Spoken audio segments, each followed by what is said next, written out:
Hey there, and welcome back to another edition of GNAT-TV's In-Depth series. I'm Andrew McKeever, the news director at GNAT-TV's News Project. It's a pleasure to have you with us today on Thursday, June 1st. Also a great pleasure to be joined in our studio here by two of our local state representatives. Kathleen James and Seth Bongartz together represent the Bennington 4 district, which includes the towns of Manchester, Arlington, Sandgate, and a part of Sunderland. And they're here to bring us up to speed and up to date on what happened during the legislative session that, well, sort of ended a couple of weeks ago, but is about to restart again, I guess, on June 20th when the legislature will reconvene for a veto-override session. Several of the bills that they passed were vetoed by Governor Phil Scott, and they will be returning to Manchester, to Montpelier. You probably wish you could. We're going just to Manchester. We have returned to Manchester. to deal with that, to either override or not those vetoes. And also I should add, hopefully next week we're going to be having the other three state representatives in, Mike Rice from Dorset, Kelly Piola from Londonderry, and Dave Durfee from Shaftesbury, and the other towns that they represent. They'll be here to also give us their takeaways on what happened during the recently concluded session. And they too, of course, will be going up to take part in that veto override session as well. But anyway, Kathleen and Seth, thank you both very much for making the time for this conversation. I really appreciate that. And I guess I thought we might start by talking a little bit about the state budget, $8.5 billion. I guess that must be about the largest state budget that has ever been. The governor, I guess, thinks that that's a little on the high side, and you're going to go back and either override his veto or not, and then I guess my first question is, what happens if you don't? Do you have to go back to the drawing board and then rewrite the budget? Well, yeah. So the Governor Scott, as you mentioned, has vetoed the state budget, which is. It's disappointing. You know, that's obviously the central point or the central project that the legislature spends, 4 to 5 months crafting. The budget that Governor Scott proposed to us in January when he delivered his recommended budget was about 10% in terms of general fund dollars higher than FY23. So he proposed a budget that was up about 10%. We came back with a budget that was about 13% higher. So the difference we're talking about really is maybe 3%. And a lot of that money, a lot of that difference is money that is flowing to, or will be flowing to a lot of our critical healthcare and mental health care providers in the form of increased Medicaid reimbursement rates. So. From my point of view, it's an easy budget to defend, and very much hope that we have the ability to override. Okay. Also within it, just to note the couple of the differences that result in that 3% versus well, forget that actually. I'm too much into the weeds. Okay. All right, we may get down to the weeds a little bit later. I guess I just also thought I'd ask. One of the aspects of this budget, at least as I understand it, and correct me if I'm wrong here, is a situation that's actually starting off today as we're here on June 1st, and that's the emergency housing motel program that has kept I think about 1,800 Vermonters who are homeless sheltered in motels, and the governor had concerns that. Now, with the federal money that had subsidized that program now expired, there would now be state money that would be going to cover those costs, and that was not a financial burden the state could handle. I think $12 million a month is the number I've heard, but $8 million. So that bears a little bit into the budget, doesn't it? Because there would have been money in the budget to keep that program going for a while longer. There is money in the budget to deal with the issue, but not in the same way. I mean, you have to keep in mind that it was always intended to be a temporary program using the federal money, and it really had to be done during COVID because people couldn't congregate. I will say I wish that the administration had gotten a little ahead of this a little bit earlier, because we all knew it was coming, because both the legislature and the governor knew that the program couldn't continue in the form that it has. But we are where we are, and a lot of towns and larger communities are scrambling to try to put something together that's going to work for people. But it is worth noting there is a lot of money in the budget to help with this, just not in the same way that it was done in the past. So, yeah, and there's it's been sort of interesting to follow. We have known for a long time that this federal money was going to run out, and that the program was going to end. I think there's a pretty broad consensus that the program, as it was expanded and structured during the pandemic, needs to come to a close. The legislature has allocated additional funding for it and extended the deadline several times. And there's been a lot of drama in recent days. The Vermont Legal Aid filed a suit asking for temporary relief to stop that first wave of motel exits today. That was denied. Speaker Krowinski has called on Governor Scott to declare a state of emergency, which would free up resources to maybe try to help communities with this transition. And Governor Scott issued an executive order yesterday that I think I'm still trying to figure out anyway what new powers or actions he's taking within that executive order to try to manage this a bit better. But it's tied up in the budget discussion because we have, if you look at the spectrum, we have Governor Scott vetoed the budget because he disagrees over some of the funding, the overall level of funding that we just talked about, and some of the details within the budget over here. And then we have some, housing advocates and a fairly small group of progressive legislators and Democratic legislators who want to revisit the budget because they want more funding for the motel program and a better and longer off-ramp, better and longer transition. So it's going to be an interesting veto session for sure. The one thing I do know is that Vermont does not have any procedures in place to avoid an emergency government shutdown if we don't have a budget in place by July 1. So unlike school boards or something that can default to the current year's spending levels if voters turn down a budget, Vermont does not have that. So if we don't have a budget in place July 1, we are looking at an emergency shutdown of government, and the impacts of that would be very severe. So Seth and I supported the budget the first time around. We certainly voted for the budget on the last day of the session, and we will absolutely both be voting to override and to get the funds flowing for housing, for SNAP, for all of our state agencies and services that programs people, Retirees. people rely on, Yeah. state employees, pensions, Yep. you name it. So we'll be voting to override. Well, so far you're ahead of the federal government, though, anyway, as far as not having a budget and defaulting on payments. So anyway, so still That's a still low more time. bar.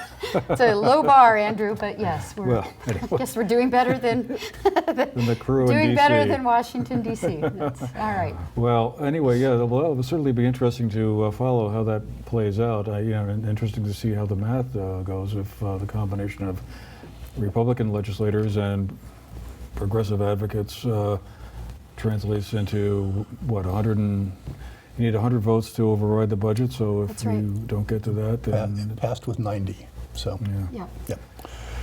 Okay, well, but as I said a moment ago, it was a very interesting session. A lot of things happening. It seemed like anyway from the outside. Very busy session. A lot of topics under consideration. And one of the bills that you folks passed this year, unlike last year when the governor's veto was sustained by I think one vote, is the Affordable Heat Act.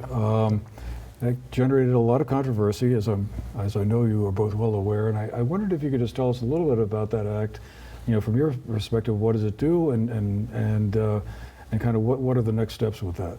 Which one of us you want to start? Well, it came through your committee. Okay, I'll start. So the bill, the main thing to keep in mind about the bill is that it now requires in 2025 an entirely new separate legislative process to actually become law or to go into effect. It will have to go through the House, through the Senate, and be signed by the governor. So what we have in the meantime, you could say that it's a study because there's two elements. One is what's called the potential study. That will be it's an independent review being overseen by the Public Utility Commission that will look at all of the factors that will go into the economics of this thing. Everything from workforce to potential effect on home heating oil prices or whatever else it may be. Savings. All the factors, savings and long-term savings, that's a huge element of this. And that'll be a study that would be put in front of the legislature, actually be put in front of the general public on September 1st of 2024. And then in the meantime, due 4 months later, are the proposed rules from the Public Utility Commission. So give them a little bit of time after the potential study comes out to adjust the rules. And I think it's unprecedented, incidentally, that the legislature is actually going to vote on the rules because that normally doesn't happen. I think this may be the first time it's ever happened that we set this program up. So the legislature will vote before the rules can go into effect. But this is such a big deal with, at this point, enough unknowns, although I think the one thing, at least Kathleen and I feel very confident about, is in the long run, this is going to save a ton of money. The question is getting through the short to midterm run. So so those are really the key. The two key things to keep in mind is that we're going to have this study on September 1st of 24. We're going to have the proposed rules from the Public Utility Commission, and then the legislature will vote in a way all over again based on those two things. And the potential there is the legislature can either go, okay, looks great, gone. Looks bad, gone. Or, and this is, I think, I'll say not unlikely at all. We look at the numbers and make some adjustments. And because it's not very often the bill's going to go through and just say yes or just say no, I think it's not unlikely that where we would end up is looking at the totality of that and going, well, just like when any bill comes in, it goes through the committee process, and this will be the same thing. And it could very well just get adjusted to somewhere in the middle or whatever it is that makes the most sense. But it could be any of those three. And I guess I can chime in. I'll do a one-on-one. Seth hit on the most important point, I think, which is that a vote this year, a yes vote this year on the Affordable Heat Act, was really only to authorize this sort of 18-month or 2-year period of intensive study and designing kind of like a draft. That's, I think, really important for folks to understand. And another 101 I'll say is just what the bill would do. The idea here is that we're in a time sort of in our global economy when things are shifting pretty rapidly to renewable energy, right? Countries, states, communities are trying to shift to renewables because of climate change. And so that's a disruptive transition, right? And right now, plenty of Vermonters can afford to save money on their fuel bills by weatherizing their homes. They can afford to install heat pumps, which can save money on their fuel bills. They can afford to put in advanced wood heat. They can afford to do all these things. The folks who can't afford to do all these things are low and moderate income Vermonters, and they are the folks who are hurt the worst and the first when fuel prices spike up like they did this year. They went up $2 a gallon. So the idea is, how can we help more Vermonters save money on their fuel bills, transition to renewables over time through by offering them incentives. So not mandates, incentives. So, you know, make it more affordable for them, more financially feasible for them to do things like weatherize. And this bill would envision a system in which we would do that. How would we do that? Fuel dealers would be required to buy or earn credits. Those credits would translate into financial incentives for interested Vermonters. Well, if fuel dealers have to buy credits, what are they going to do with that expense? Might pass it along in terms of raising the price of fuel. That is why the bill was controversial. And to get into the politics of it, there have really only been a few bills that I have seen in my time in the legislature that have been so muddied by misinformation. It has made it really difficult to talk to constituents about the bill. You know, people getting flyers in their heating bills saying that if we vote yes this year, the price of fuel is going to go up by 70 cents, it's going to go up by $4. None of that is proven. None of that is true. But it's made it hard to talk to folks about the bill. So I guess just to come back to what Seth said, this idea has the potential to save a lot of Vermonters a lot of money over time. And if it's a good idea, we should go ahead with it, and we're going to have all the information we need to make that decision in 2025. The earliest the program would go into effect, if the House approves it, if the Senate approves it, if the governor signs it, would be 2026. So, you know, if folks see their fuel prices go up next winter, like they might, like they often do, it has nothing to do with this bill. You know, just to play that a little bit, at my house, we put on a new roof a couple of years ago with new insulation that is fabulous, and we have advanced wood burning furnace. So the fuel shock didn't affect us. It's like it, and that's what Kathleen is talking about. There are so many people. We were in a position to be able to do that. A lot of people can't, and they're whipsawed. And this bill is really about getting to those people who are whipsawed, who can't afford to do what we were able to do at our house. And the difference it made in our house is unbelievable. So that's what that's what we're trying to get at here. A couple things too. You know, bills are hard to read. The legal language is, whew. But you know, this is a 40 plus page bill, and if you do read it, I think people would be struck by the number of times that the bill makes it very clear that this is intended to help low and moderate income Vermonters, that those are the guidelines within which this entire program would be required by law to roll out. So I think that's important to know. This is a bill that's intended to help, not hurt. And we will see what we see when the studies and the draft rules start coming back. And I looked at it in the end with all of that we've just talked about and said it would be totally irresponsible to vote no. we have this potential in front of us to save the state and save Vermonters billions of dollars. Why on earth would we not find out through this process what we're really looking at, what the real numbers are, rather than people making up the numbers? Yeah. Well, it'll be interesting to see where that goes.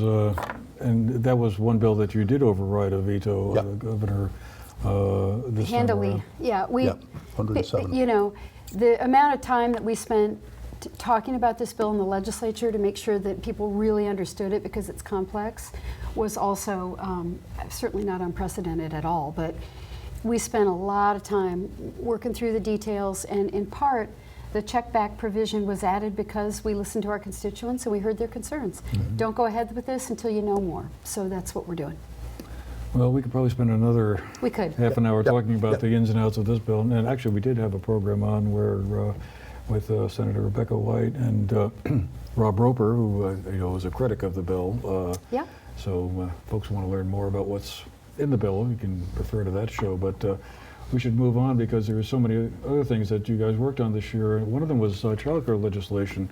I wanted to ask about that. Schools will have free universal meals coming up. Well, those are two different things, right? Yeah. Right. Okay. Yeah. But There's a lot of child care legislation that was wanted. Sure. So, could one of you tell us about that and what was involved with there? Oh, you can go first. I'll follow. Okay, sure. We can talk about the child care bill first because that is very exciting. Child care and housing have been what Seth and I have been running on, as central priorities for us and for a lot of members of the legislature from the get-go. And the child care bill that we passed this year was the result of a lot of years of work, a lot of momentum, a lot of consensus building around the state. It's widely understood that our child care system in Vermont is in crisis. It's broken. Families can't find slots, or they can't afford to pay the high tuition. Child care providers can't afford to charge families their true costs, a tuition that covers their true costs. So they, keep their rates lower than they should, and they really shortchange the pay that they're giving to our early childhood educators. That's one of the lowest paid workforce sectors in the country, which is crazy to me when you think about, the children the people who care for our kids all day. So the system is broken. We've heard it time and again. So how to fix it? This bill finally puts in place, a sustainable revenue source to solve this problem in the long run, but starting immediately. It's going to make childcare much more affordable for many more families across the state. It's going to pay our child care providers more for their reimbursement rates so they can stay financially solvent, and that will also allow them to pay their early childhood educators and staff more. So it's not a Band-Aid, it's a big fix, and it's an important step, and it passed by overwhelming margins really in both the House and the Senate. And the word crisis gets thrown around a lot. This was a true crisis. I mean, there are child care centers that are critical to their communities closing around Vermont. And what that means, aside from the fact that you have kids not getting the level of early education that they need, which is critical, it also means that a lot of parents, and the reality is it tends to be a lot of women, are just not able to work, not able to be a part of the workforce. And so that's hurting as I have said about this, and we've probably both used the terminology from time to time, the economy is not going to run on all 8 cylinders until we fix this problem, until people can actually afford to have their, number one, find a place, number two, be able to afford to have their kids in daycare and childcare, and be able to be part of the workforce. And so you put the whole thing together. I mean, we ran on this 2 years ago, or in 2020, and I just said at the time, look, this is going to cost money. We're going to have to raise the taxes to pay for it. I don't have any qualms about that at all. This had to happen. It's like, another way to put it is, you don't save money when you don't repair your roof. Yeah. You think, you might think you are, I'm not going to spend the money. Well, that's great, except then the whole thing comes. And so that's where we were with childcare, and it was fix it or let it crumble. And it's a lot more expensive to put it back together again than it is to keep it from crumbling entirely. And we can talk, it's actually one of the reasons that Governor Scott vetoed the budget. We have, in the child care bill that we passed, things are this big jigsaw puzzle in the State House, right? So we passed this very significant child care bill, but the money for the first year of it, for this upcoming year, is in the budget. And what the child care bill envisions is not this year, because we covered that money just kind of out of the general fund this year, but starting next July, we would pay for this solution through a payroll tax.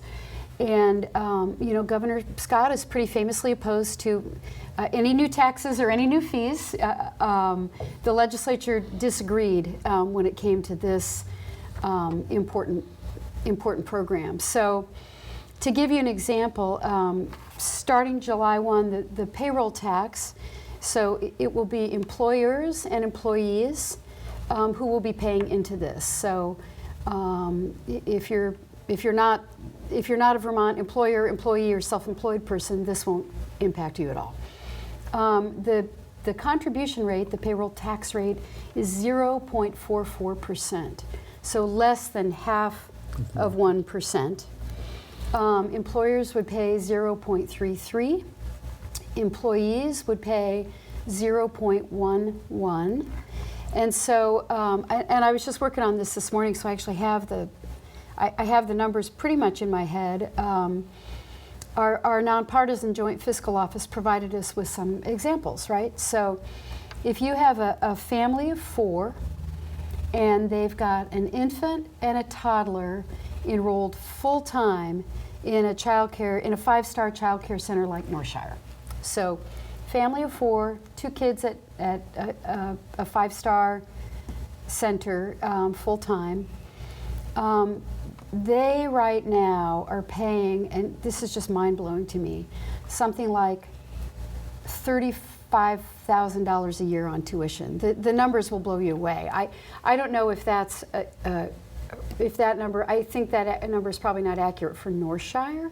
These are like statewide scenarios, right? So, so they're paying about $35,000, and they earn about $103,000 a year household income. So that is a big chunk of their household income going out the door for childcare. Under the scenario that this bill sets in place, they will wind up saving more than $23,000 a year on tuition.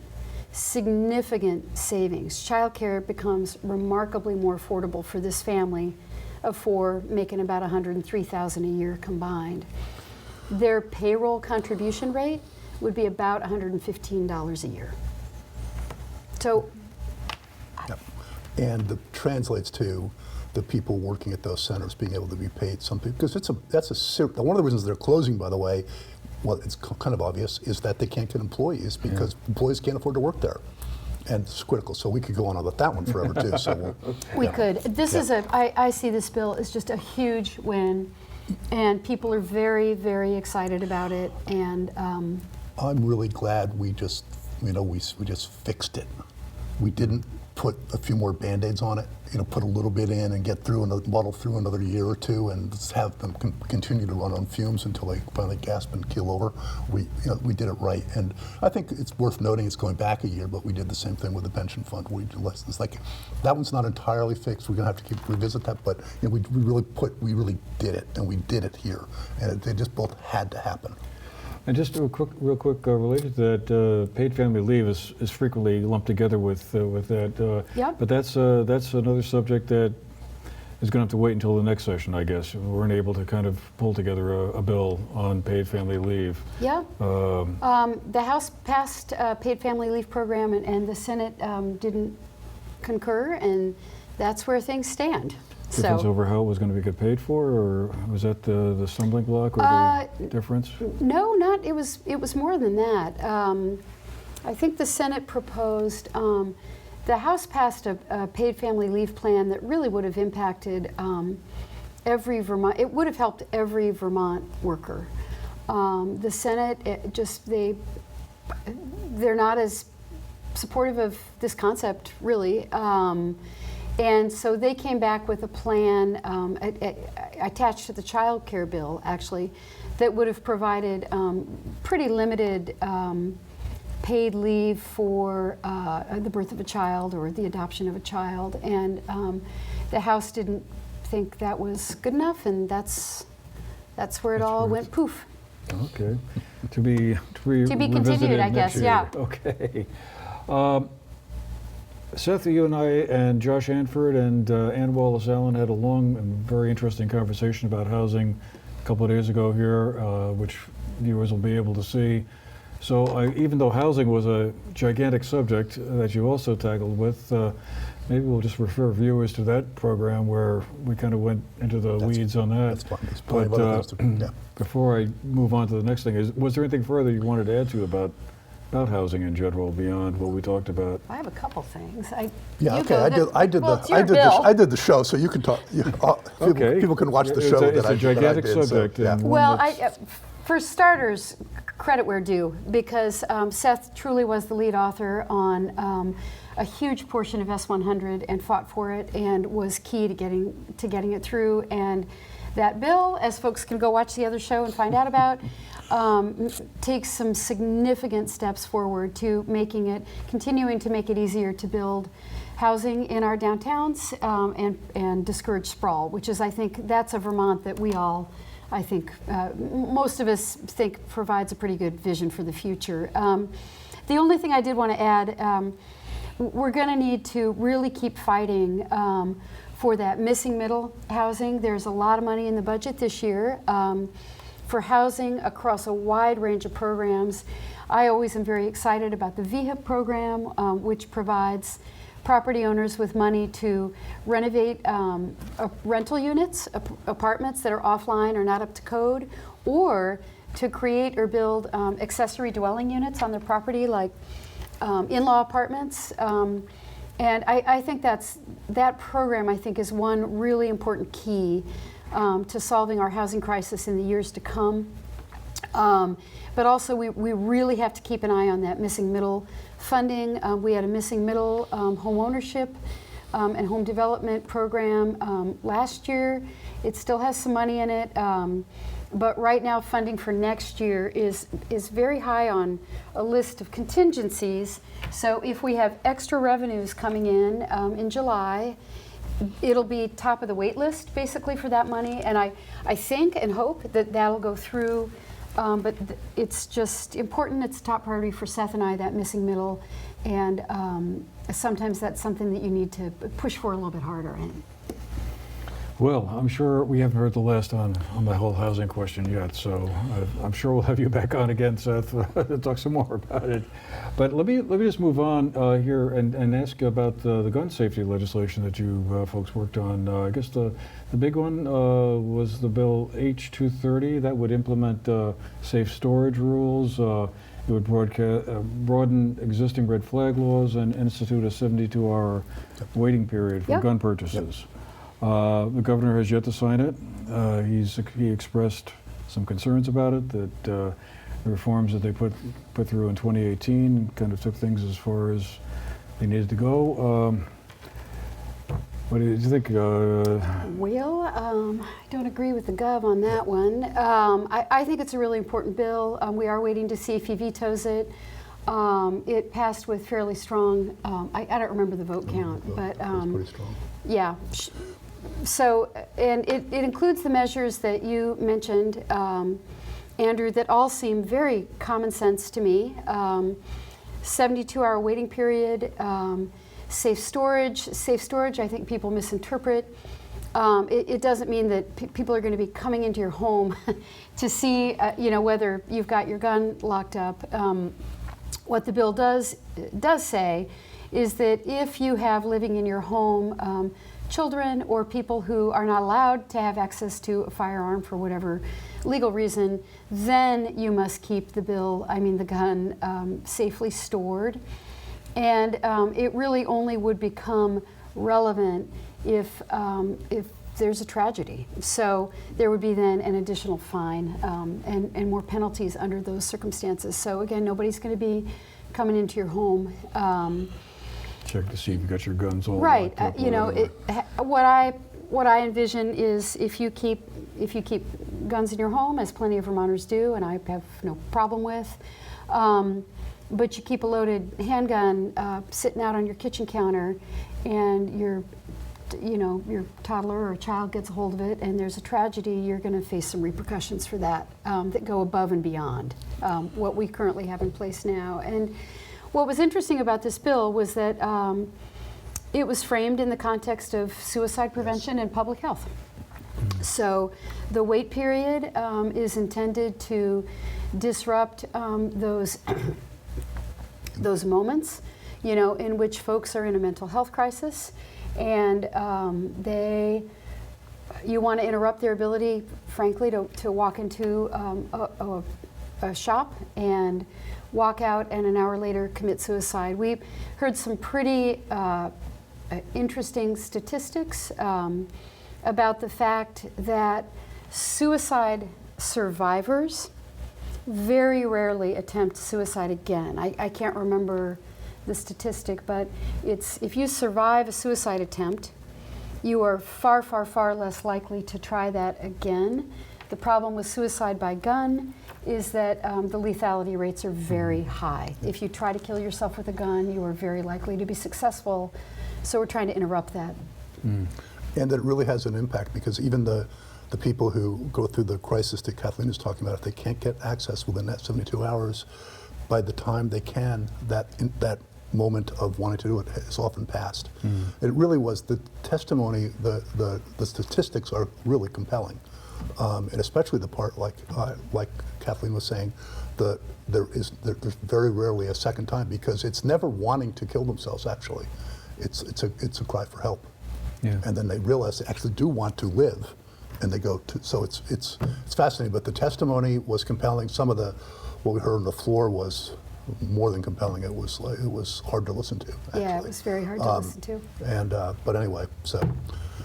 So Yeah, hopefully. this is a very deep subject that deserves more than a couple of minutes, but we have a couple of other things I just wanted to get to before we run out of time. And one of them was the whole question around the independent schools that at the start of the session was kind of a very hot topic. It seemed like the Supreme Court case, Carson versus Macon, that would restrict public money going to independent schools. So where did you wind up on that? You had a bill H 483. Well, there were two bills. Okay. In a way, one was the upper level that got the most attention for a little while. Was a bill that was one introduced in the House and one in the Senate. There were companion bills that would have done real damage. They would have just decimated the whole notion of independent schools.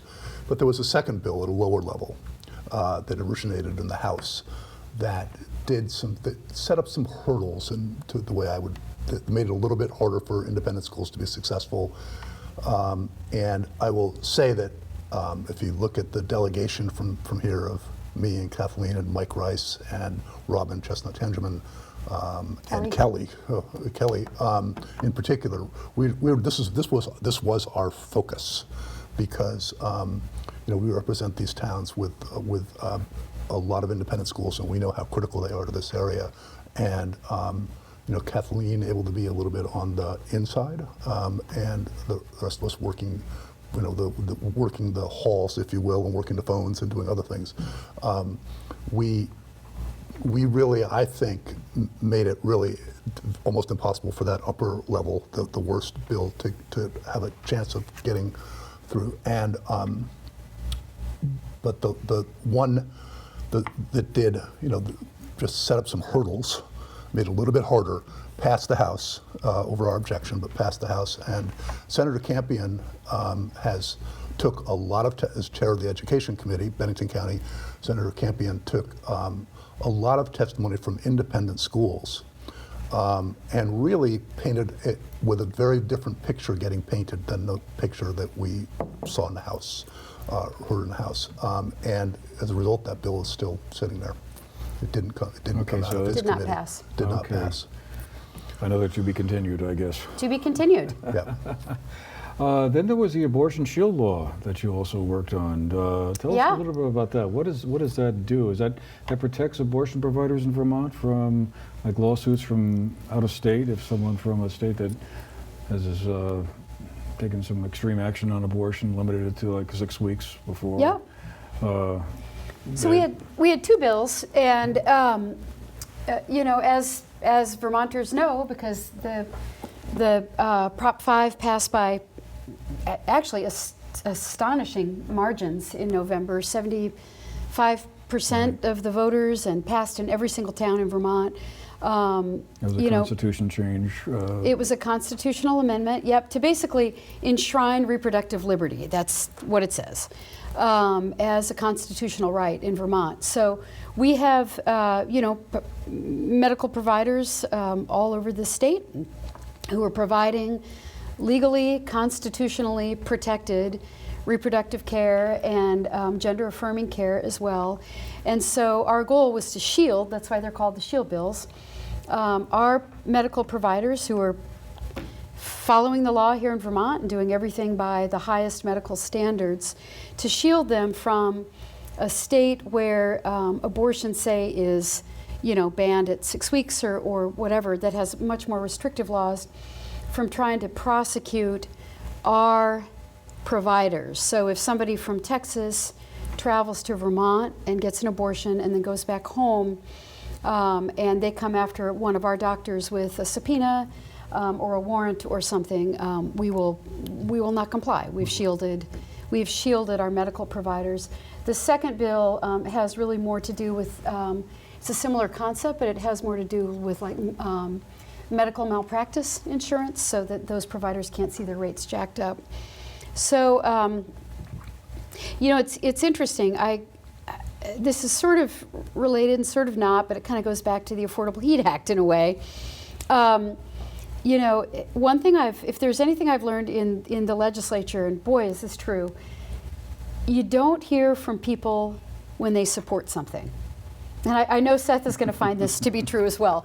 When people support something, or they know you have a record of voting for it, they generally don't reach out. You hear from folks who oppose something. And so that was true of the Affordable Heat Act. Seth and I certainly heard from a lot of people who support the bill and, you know, thought it was a good idea, but it was the opponents who were particularly, you know, angry and reaching out because they wanted us to, you know, they wanted us to take a certain action. They wanted us to vote no. And it reminds me so much of Prop 5, because when we were voting on the bill that became the constitutional amendment last year, and then during the whole run-up to Prop 5, it was almost entirely Vermonters who oppose abortion for, you know, moral or religious reasons, or for whatever reasons, who reached out, right? So that's who you hear from, and so you get this skewed thought of like, wow, you know, the opposition is really widespread here, and I'm, you know, hearing from a bunch of people, and you need to step back and try to think, you know, sift through all of that conflicting information, really try to take the pulse of your community, but also just look to your own values and what you know to be accurate and true, setting aside all the misinformation. And so it was, I just think a lot about these two things, because legislators were subject to a very vocal campaign by, you know, anti-abortion activists here in Vermont, urging us to vote no, urging everybody to vote no. And then when the whole electorate went to the polls, it passed by 75%. So it's just a philosophical thing. I think about it a lot. Let me move on to one last subject before we need to wind things up. A timely one, actually, as it turns out, because yesterday the governor vetoed a legislative pay increase that would have been phased in, I think, over a 3 or 4 year period. The argument behind that was that, well, you know, you folks are only paid while you're in session. That's not a lot of money. That sort of limits the number of people, the kinds of people that might want to run for a position in the House. It tends to favor people who are either retired or independently wealthy or can afford to, you know, not have a lot of flexibility in their work life. So this, the governor vetoed this one also. That would have raised the pay, I think, marginally a little bit from this year to next year, and then on through to, I think, 20. None of it took effect until 25. Yeah, it doesn't impact us at all. Okay. So, you want me to take a crack at it? Well, and like then either way. Yeah. I mean, do you feel like the pay raise that's a good idea? I mean, is something that's necessary? I do support it. I supported it too. Yeah, I had to Without think hard about it at first. You know, I have to admit it doesn't feel great to be the person who's voting on a pay raise. However, one very important thing is that none of this would take effect until the next biennium. So actually, Seth and I, and no one serving right now, would feel any of the impacts of this. It would be a future legislature that would benefit. I guess, philosophically speaking, the argument you made, Andrew, is the argument, which is that right now a lot of Vermonters can't serve because the pay is so low. You know, in a given year, I would say we're in session for about 5 months. And over the course of that time, we wind up taking home, we earn about 16, 17,000 a year. So, you know, a lot of people, that's not a lot of money. And then we are not paid for the 7 months of the year that we're out of session. Even though you're sort of still working And anyway, we're right? definitely But still we're working, yeah, I mean, May this, not in a be way, Montpelier, because, but there's stuff still going on. well, because this is about future legislatures, it's not about us.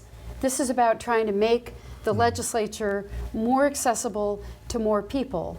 But you are right that the current paradigm we're in is that in order to be able to serve, you need to be retired, or you left out one important thing, a freelancer like Seth and I both are, right? So Seth and I both earn our legislative pay during the session, and then he's a freelancer, I'm a freelancer, and the minute the session adjourns, I get back to my other job and my other clients and earn my money in the off session. But not many folks are able to do that, to ramp their income up and down like that. So I think it's important. I think more people will be able to serve if we're able to pay higher rates, and it really doesn't take the pay that high. I can give folks a sense of the workload. 50, 60-hour weeks when we're in session in Montpelier, 5 months out of the year.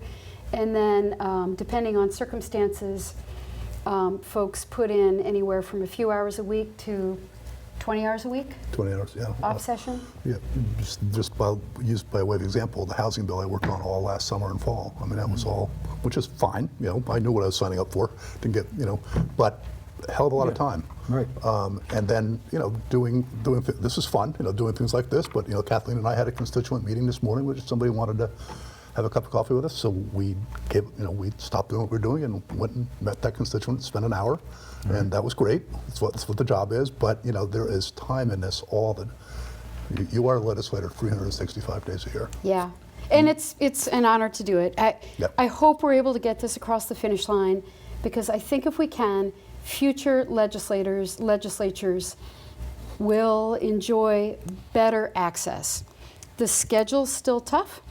You know, that 5 months intensive and then, you know, kind of we're done.